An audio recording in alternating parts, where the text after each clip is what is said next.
Hello guys, তো আমার জন্মদিনের মেনুতে ছিল আজকে। তো সকালবেলা দারুণ খেয়েছিলাম। তো প্রথমেই ছিল লুচি আর সাদা আলুর তরকারি। এই খাবারটা আমার দারুণ লাগে। তারপরে দুপুরবেলায় খেয়েছিলাম আলু সেদ্ধ, ভেন্ডি আলু ভাজা আর পাটের শাক আর সজনে দিয়ে আলু দিয়ে একটা তরকারি আর চিকেন। প্রথমেই আলু সেদ্ধ দিয়ে খেয়ে ভেন্ডি আলু ভাজা দিয়ে তারপরে শাক দিয়ে খেলাম।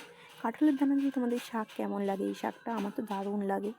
তার সঙ্গে একটু পাঁপড় ভাজাও ছিল।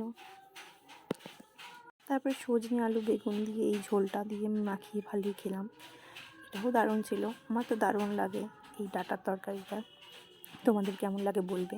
তারপরে ছিল ঝাল ঝাল কষা কষা এই চিকেন। মা আজকে দারুণ রান্না করেছিল। আজকে জন্মদিনের খাওয়াটা দারুণ হয়েছিল। তো ভালোই খেলাম, আজকে দারুণ লাগলো আমার জন্মদিনে।